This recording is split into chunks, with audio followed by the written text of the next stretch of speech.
Stark, o chip mais odiado dos últimos tempos. Caramba, eu tenho que falar. Por bem ou por mal, esse casal chama muito a atenção. Seja por algumas pessoas que defendem esse chip por algum motivo ou pelo ódio gigantesco que há pelo desenrolar desse casal. Afinal, eu ainda vou explicar melhor durante esse vídeo, mas no fim eles só viram um casal do nada. Acontece que Stark é um chip único. No início a Star gostava do Marco, depois a Star parou de gostar e estranhamente o Marco que começou. Depois os dois pararam e boom, no fim de um jeito estranho os dois acabaram juntos. Mas tem uma coisa que eu não vejo muitas pessoas falarem sobre. Esse chip em algum momento foi bom, é sério. Por mais que eu fale mal dele, eu consigo ver o lado bom. Nas duas primeiras temporadas, Star e Marco tiveram um laço gigantesco que poderia ser facilmente transformado em um namoro futuro. E é sobre isso que iremos falar hoje, como Stark poderia ter funcionado.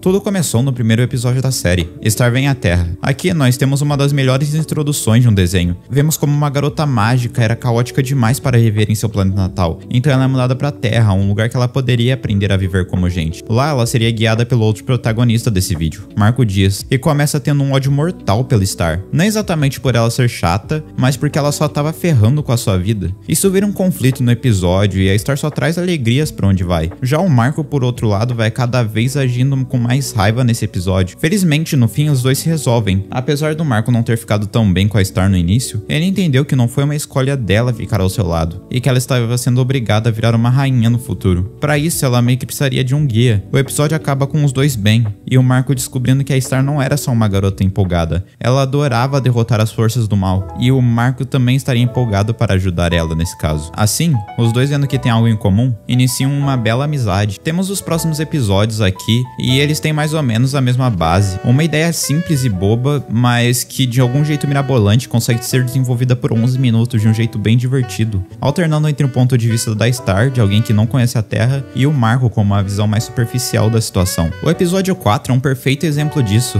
A Star fica sabendo de um jogo de futebol americano que iria rolar e pensa que era uma guerra mortal entre duas escolas. Enquanto isso, o Marco tá tentando ajudar os seus amigos a salvar o Ferguson. Esses episódios servem para Star aprender mais sobre a Terra e como ela poderia melhorar como pessoa, até aprendendo umas lições valiosas no processo. Acontece que em segundo plano ela acaba virando grandes amigas de algumas pessoas, mas principalmente do Marco, que quero destacar os episódios que a Star ajudou o Marco em sua relação com a Jack. É divertido ver a Star duvidando das táticas do Marco, mas mesmo assim ela ajuda do jeito que pode. Eu não gosto de falar que tivemos muitos momentos em que esses dois personagens mostraram gostar um do outro aqui, mas sabe, eles têm uma conversa divertida aqui e ali. Eu sei que amigos podem fazer isso, mas é legal mesmo assim. No mais, toda essa primeira parte da Star conhecendo a Terra é finalizada num jeito perfeito no último episódio, onde ela briga com o Marco por bobeira, mas acaba percebendo o erro que cometeu. Acontece que era tarde demais e o Marco é sequestrado pelo Toph. Percebendo o tamanho da besteira, a Star decide se desculpar de todos os jeitos que poderia, inclusive tomando o risco de perder a sua varinha no processo. Felizmente eles têm esse abraço final que é bem fofo e indicava uma resolução do problema entre os dois. Dando uma chance para a segunda temporada, as coisas ficam mais interessantes. Mas vamos focar em uma coisa antes de qualquer outra. O show fala muito de Jarco aqui. Sabe, esse suposto casal que deveria ser o canônico pro Marco, mas apesar de eu achar bem zoado as coisas nas próximas temporadas envolvendo o Marco gostar da Star, eu gosto como eles colocam o sentimento da Star em foco aqui. O Marco namorava a Jack, mas por outro lado a sua amiga estava gostando dele e ele não sabia disso. Temos a melhor versão da Star aqui, eu acho isso muito interessante. Ela não foge totalmente de ser uma pessoa animada, mas ela ainda assim consegue manter a base do personagem. Entretanto, ela não parece que tomou 3 litros de café antes da gravação aqui. Ela amadureceu com o final da última temporada e percebe os momentos sérios que ela enfrentaria aqui. No fim do jogo das bandeiras, a Storm toma uma decisão muito madura e eu gosto como o show trata isso. Por outro lado, o Marco tava ficando com a Jack. Temos o episódio da festa do pijama, onde descobrimos mais sobre verdades e mentiras, e muitas vezes não temos certeza do que estamos falando, porque nem tudo é definido. E eu só tô falando isso porque desde a primeira temporada nos fez mostrado que a Star gostava do Oscar Grinson, mas ninguém levava isso a sério, era óbvio que eles não queriam levar isso como um casal. Acontece que no final descobrimos que ela gostava do Marco, na verdade. Dito tudo isso, podemos analisar as coisas melhores aqui. Na temporada 1, a Star e o Marco estavam se conhecendo. Nós temos algumas cenas dos dois tentando se ajudar acima de tudo, mas eles se importavam muito um pelo outro. Eles meio que viveram muita coisa juntos, sabe?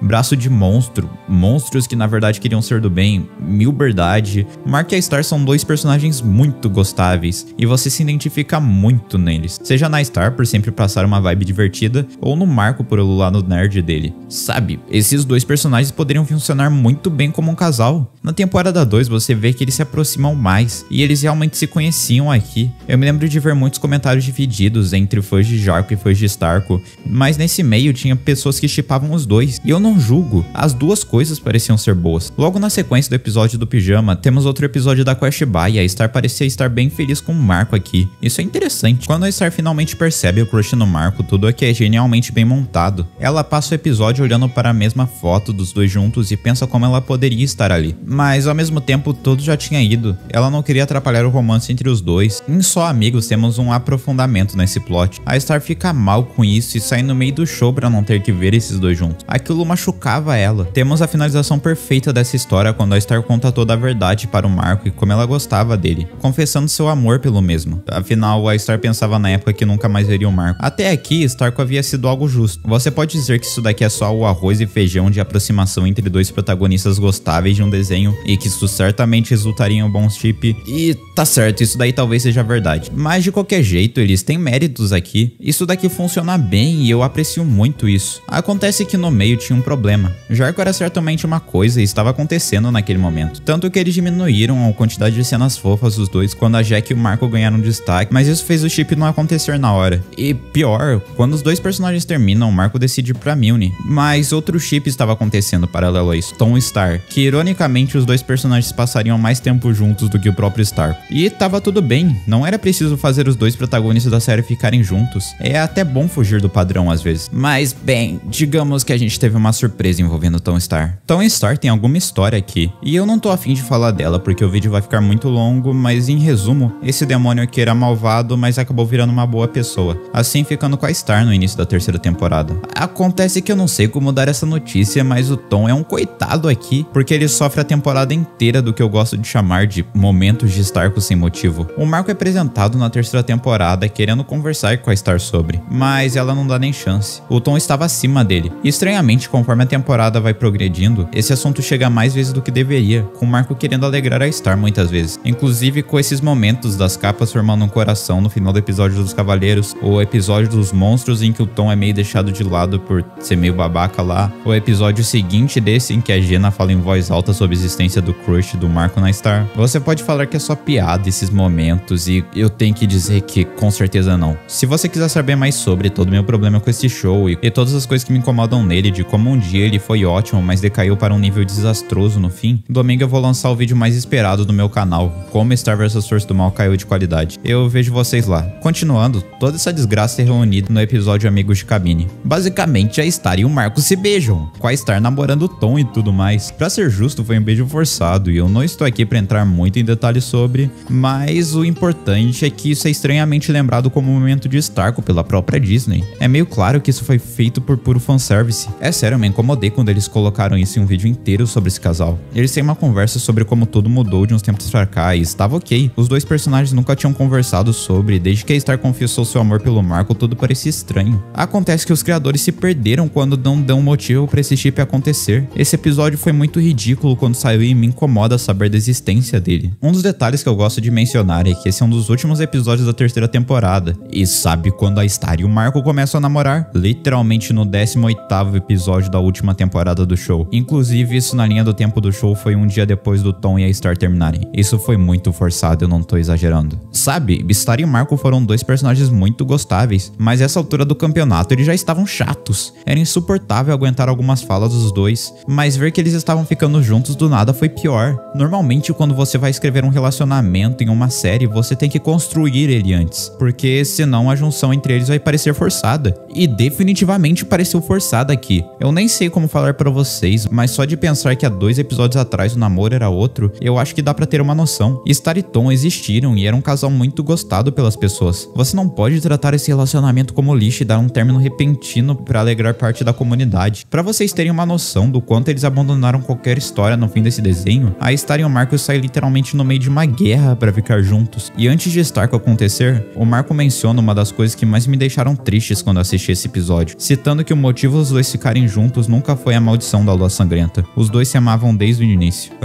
Vamos lá. Se você nem ao menos sabe o que é a maldição da Lua Sangrenta, eu vou explicar. No episódio 8, temos o episódio A Maldição da Lua Sangrenta, e nele vemos como o Tom querer convidar a Star para um baile. Exceto que não era só um baile. As duas pessoas que dançassem nele teriam suas almas juntadas por toda a eternidade. De última hora, o Marco acaba aparecendo e toma o lugar do Tom. E por causa de um plot desse episódio, os dois acabam dançando juntos. Isso gerou algo conhecido como a desqualificação da Lua Sangrenta, que diz que todos os momentos de Stark que aconteceram depois disso tiveram interferência da Lua. Quando o Marco foi beijar a Jack, sabemos que a Lua interferiu. Quando a Star e o Marco se beijaram forçadamente, sabemos disso também. Então, será que isso não afetou todos os outros momentos? Na quarta temporada, em um episódio pra lá de enrolado, eles quebram a maldição. Estranhamente, eles admitem ter sentimentos um pelo outro e o Tom avisa que isso acontecia por causa da Lua. Então, eles vão lá e quebram tudo. Mas no final eles nos dão uns estranhos questionamentos de e se nunca foi a Lua? Como eu acabei de responder, não, a Lua certamente afetou o relacionamento dos dois, mas pra tentar fugir desses problemas, os criadores deram desculpa da existência disso. Do jeito que tudo é apresentado, ficou muito confuso. Se realmente não tivesse afetado, qual era o sentido daqueles episódios então? É certo que na tentativa de fazer algo bonito, eles se meteram em uma cilada. Como eles iam explicar que o motivo de amor entre dois protagonistas da obra era uma maldição boba? Isso acabou virando um plot hole gigantesco, mas mais que isso, acabou manchando toda a conclusão do chip de Stark, que algum dia foi bom. Stark acabou ficando muito confuso, decaindo ao redor das temporadas e tendo cada vez mais momentos esquisitos. Tipo, vocês já viram o episódio que a Star e o Marco saem com a irmã do Marco e todos os personagens depois falam que a Mariposa era bebê dos dois? Tudo isso é muito estranho. Bem, concluindo tudo o que eu acabei de dizer, Stark acabou se perdendo ao redor das temporadas e se transformou em chip totalmente forçado pelos produtores.